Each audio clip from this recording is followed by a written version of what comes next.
Thank you. Mr. Carney, there's a saying that you cannot legislate morality. What's the role of government in social and cultural issues?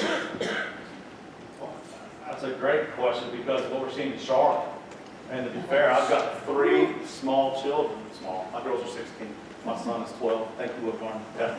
And so, as a parent, I feel like I'm setting their example for them. And really, that's where, isn't that where we set the morals, is at home? We set the morals in our home. And unfortunately, some people don't set the morals in their home. So therefore, when you talk about the way you legislate, you must also legislate common sense. And in this case, I completely against Charlotte and what they did. I think it lacks common sense. I cannot believe they did. I applaud. I'm going to give you kudos. I applaud you for saying the same thing. I think that it shows how much we've lost Charlotte, and we're never going to get them back. It has become a truly liberal city, and its fate is sealed. But yeah, I'm applauding this. Thank you. Dr. Curtis, do you believe there is institutional racism in our justice system that disadvantages minorities? Why or why not? I certainly believe that in the past there was institutional racism in our society. I think we're doing a good job of getting rid of it. We're not completely there yet, but we're getting closer and closer all the time. And so again, I think we need to just basically keep doing what we're doing. And I feel like that at some point we will be able to get rid of it. It's really a challenge. The redistricting we just had to do last week in the legislature was a great example. You know, we were not supposed to use race to draw the districts, and yet we had to have some African American majority districts. So how in the world do you not use race and still create majority African American districts? So the system is really contradictory and really messed up, and we still have a ways to go to get those kind of issues resolved. Thank you. Mr. Carney, Article 3, Section 4 of the North Carolina GOP platform states, government should treat all citizens impartially and equally under the law. As an elected official, what, if any, legislation would you consider to balance the religious beliefs of government employees with their performance of duties to the public? Would this extend to the private sector in regards to how businesses provide services? Well, it does not. I think as a private individual, that's why you are private. You have the opportunity to decide who you want to serve, within reason, for sure. But you certainly have the right at your establishment. You have. I'll tell you where I struggle, and certainly where David and I have gone back and forth on, is that I think that when you tell government employees who are paid by an entire group of people, Democrats, Independents, Republicans, you receive a check. So when I serve you, I don't get a chance to say, I'm going to only follow this law or not that law. The sheriff in the back, he's a wonderful sheriff. What about a liberal sheriff who decides that marijuana shouldn't be illegal? So he tells his officers to quit arresting people who have possession of marijuana. What about the knife arms in Durham, remember? What happens when they decide to start ignoring the law the way it's written? Because they have their own personal views. When you receive government funding, you follow the law. And if you don't like the law, guess what you do? You file your money, you go down, and you change the law. That's how we do things in America.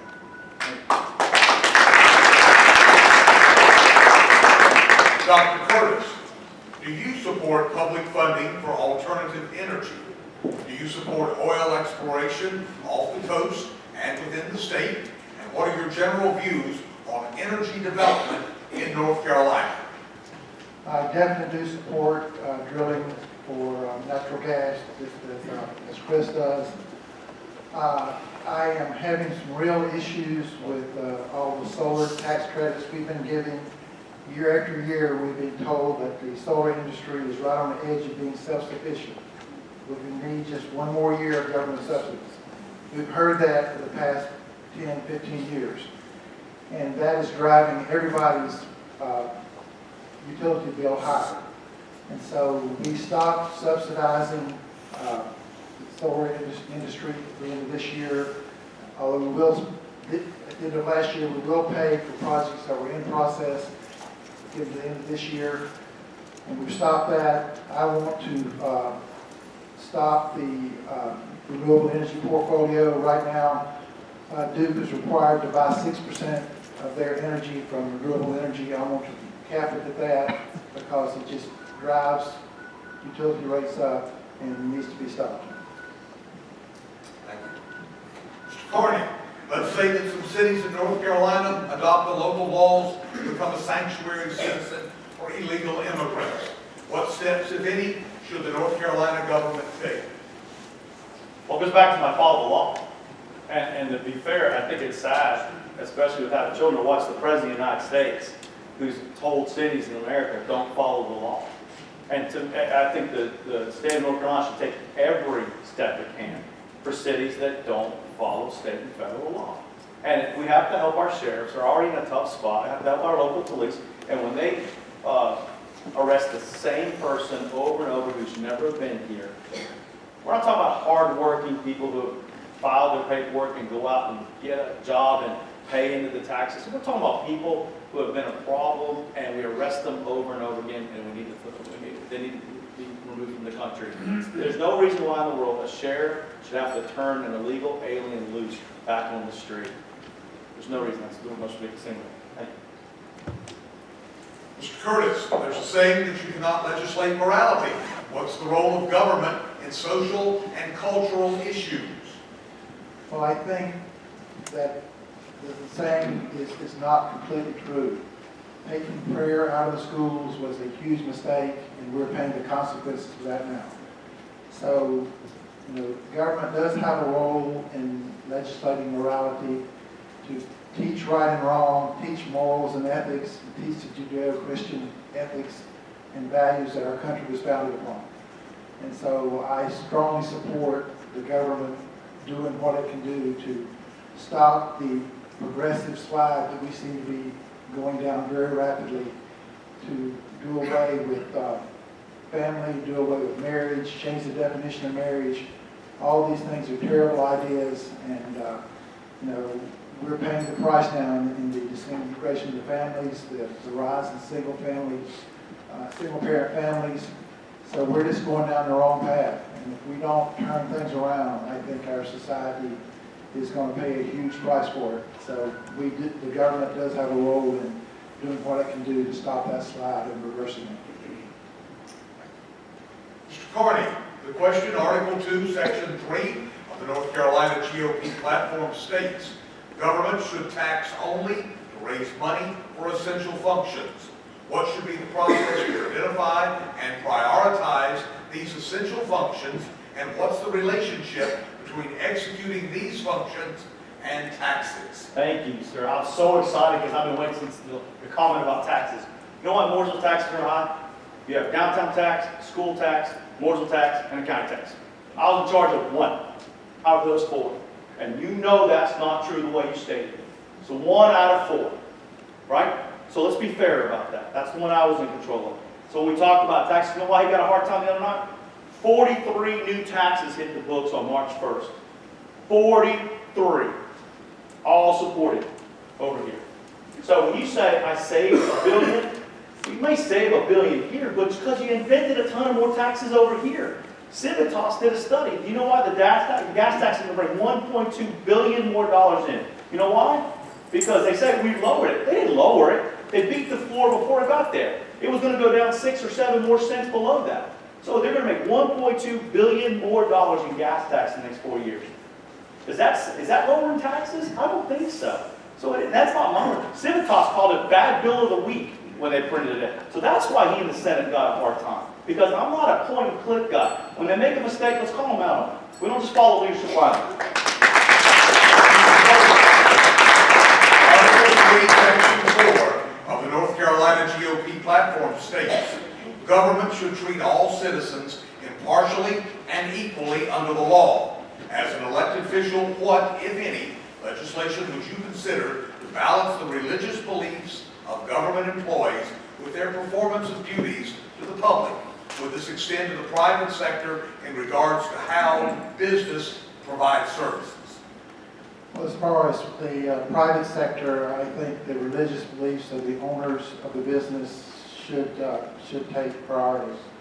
The public sector, the magistrate's bill was a very unique thing because it dealt with same-sex marriage.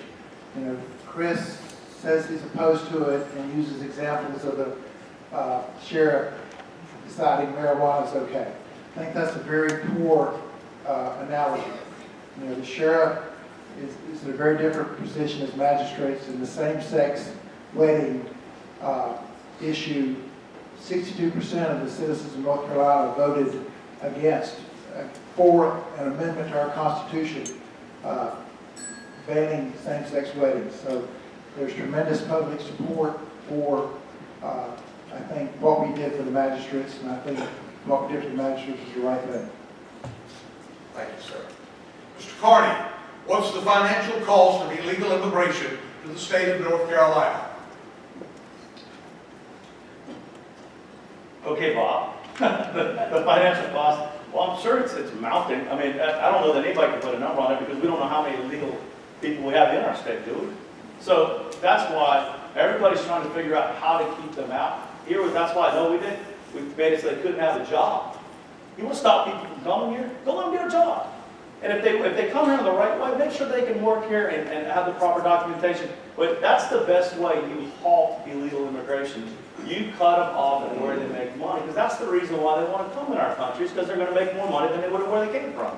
So when we pass laws like that, they do get more for commissioners because it went unanimously, bipartisan. You know why? Because we didn't want to feel that pressure either. So that's what happens when you put good bills on the table. You can get a consensus of people to get behind them, and that was one I thanked them for. Dr. Curtis, should public education in North Carolina include taxpayer-funded preschool and college? What's your definition of public education, and what should the taxpayers fund at the state level? Well, as far as education is concerned, I feel strongly that parents should have a lot of say in how their children are educated. If they want them to go to a private school or a traditional public school or a charter school, I think they should have the right to do that. We have been funding, using public money for private preschools for a long time. So we're not breaking new ground doing that. I support giving poor children in failing school districts, money to go where their parents want them to go in that particular geographic area. And if a private school is going to do a much better job than the failing public schools, then I'm very comfortable giving those parents voucher money to send their kids where they will get the best education possible. So fundamentally, we need to let parents have more say-so, because we have some really bad failing public school systems in this state, and parents should have a choice and be able to get out of it. Thank you. Mr. Carney, are you in favor of mandating vaccines? Why or why not? Because it's the Hart bill, wasn't it? I think that Jeff Hart put that bill in about making it so they weren't mandated, or they were mandated. You're talking about people's lives. I served in the Navy, and I always laughingly said, when you sign that piece of paper, you don't really get to ask any questions. And so anybody who served with me, they just give you a bunch of shots, and you say, thank you, sir, and keep on moving. But when it comes to my children, I'm in charge of my children.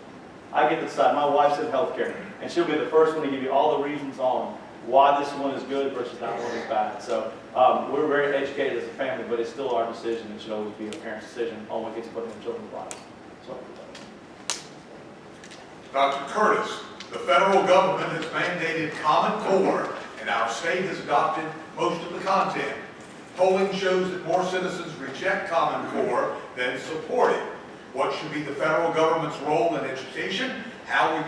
What will you do to ensure North Carolina parents have freedom to educate their children as they see fit? Common Core was a very bad idea that our state accepted without really knowing what they were doing. The legislature appointed a committee to look at Common Core and make changes to it, to make it a state-specific program.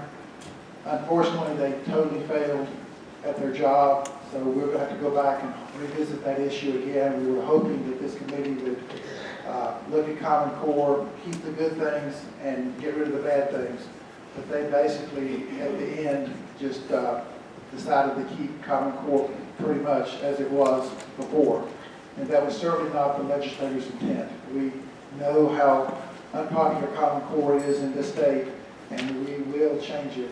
And I'm sure that issue will be addressed in the long session next year to figure out how we can fix Common Core and get rid of it as far as the federal Common Core is concerned. Thank you, sir. Mr. Carney, short question of the night. How long do you intend to serve? I'm a young man, young girl.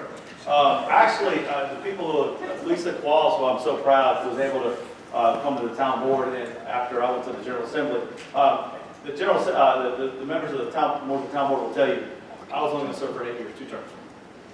I already made my mind up. We didn't make it public, bless you. But at the end of the day, the goal was, at the end of 8 years, if you haven't got it done, it's time to get some fresh ideas. And I'm proud of what I did. We got a lot done. We built a lot of stuff, and we got a lot of companies. Billions of dollars of companies came here. So when I went to the General Assembly, I had the same theory. 8 years. 8 years. Good enough for George Washington. Good enough for Chris Carney. So if you go down there, you want to make sure that you get, because if you don't put a limit on yourself, you go down there without a sense of urgency. So if you know the clock is ticking, you must go down there and work hard every single day, right? Show up and work every single day. Show up every day.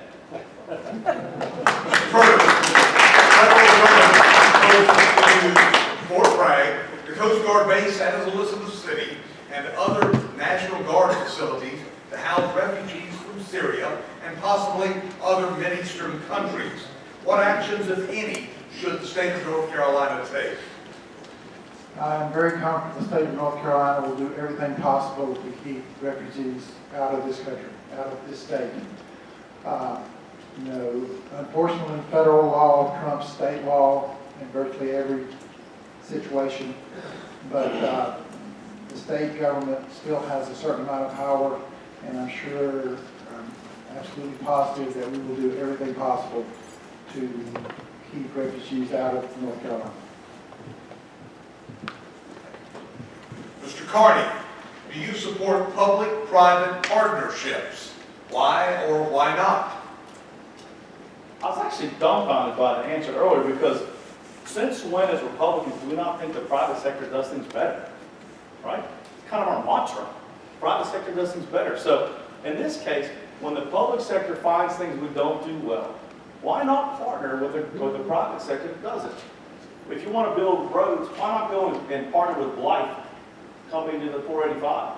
Let them build the road quicker, get it done, turn it over, we buy it turnkey, and let's move on.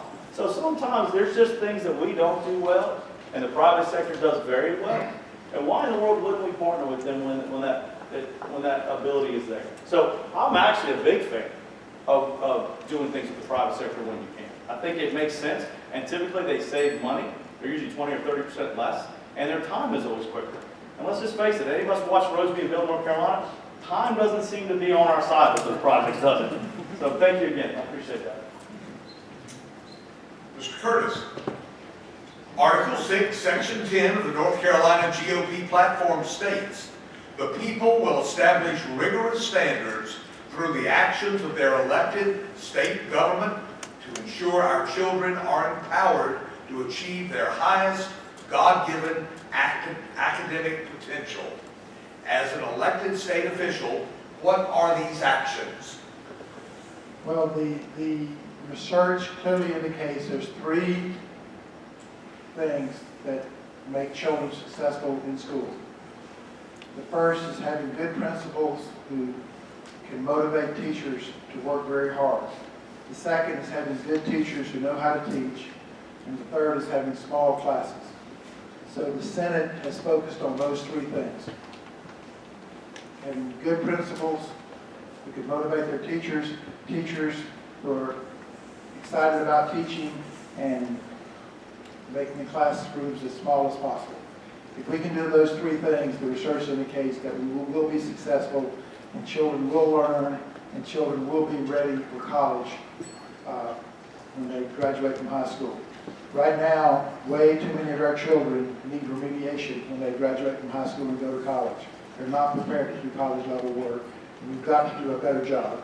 And I'm working hard with the UNC system, community college system, to address that problem. Mr. Carney, should public education in North Carolina include taxpayer-funded preschool and college? What's your definition of public education, and what should the taxpayer fund at the state level?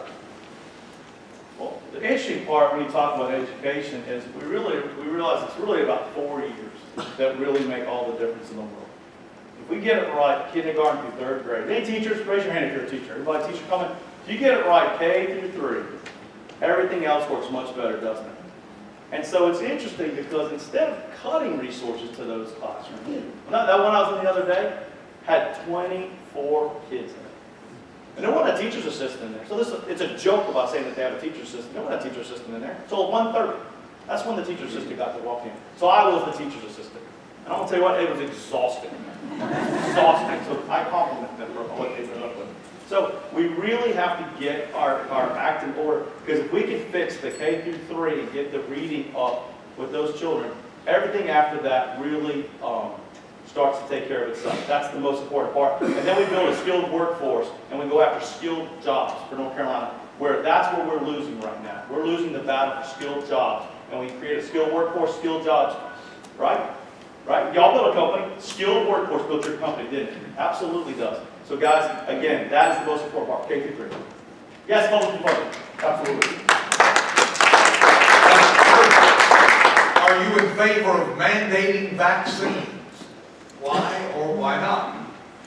I completely agree with Chris on that issue. Parents should have control, just like parents should be able to have a big say-so and have their children educated. Parents should also have control on what goes into their children's bodies. Some vaccines are good, some are very dangerous, and the jury is still out on some vaccines whether the risk outweigh the benefits. And so I think we should let parents make that decision. We're already at question 32. Can you believe that?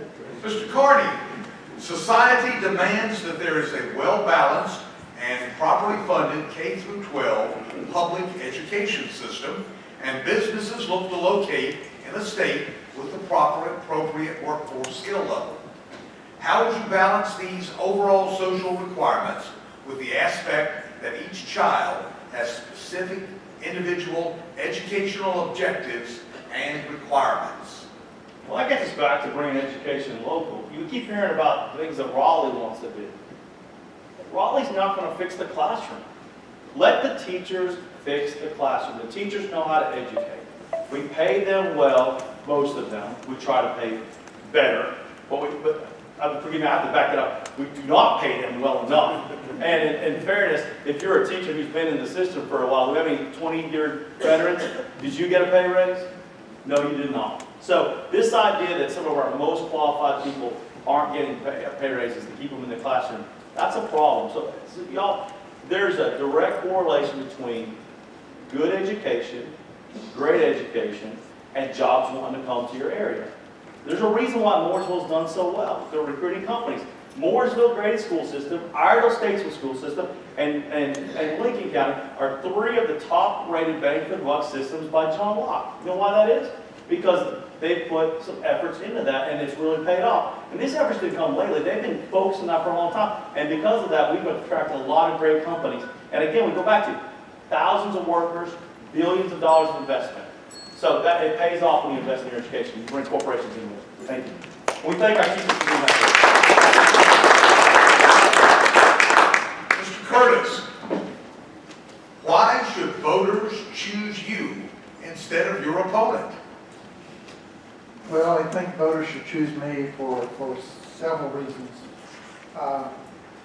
We have a very conservative caucus in the Senate. And I think this conservative caucus is moving North Carolina in a very conservative direction. Chris bashed the Senate in his press release announcing his candidacy, and he's continued to bash the Senate all the way through the campaign. And if he is elected, that might not go over too well. I will be in my, I'll have some seniority next year, and if I am successful in getting a chairmanship, I will be in a position to help this district, frankly, a lot more than Chris would as a freshman. And I'm just in tune with the Senate caucus, and we plan to continue to move this state in a more conservative direction. And I think that's exactly what the state needs. Thank you. Mr. Carney, Article 6, Section 10 of the North Carolina GOP platform states, the people will establish rigorous standards through the actions of their elected state government to ensure our children are empowered to achieve their highest God-given academic potential. As an elected state official, what are these actions? I hate to sound like we're repeating ourselves, but again, when you talk about education, you talk about it locally. And I feel like we keep touching on this, but at the end of the day, the state of North Carolina, you should not be depending on somebody who's hours away from you to make your rules. Just like we should be depending on somebody sitting in Washington, D.C. A bureaucrat in an office does not know what's best for us here. They just don't. And when you ask a teacher, they'll tell you they've got years of training, and our principals have years of experience by the time they get there, and put the requirements back on the system. And guess what? The great news is, if you don't like the way your system's working, you can unelect their board members. You can fire a superintendent. You can't fire a bureaucrat sitting at a desk at the Department of Instruction in Raleigh, and you most certainly can't fire him at the federal level.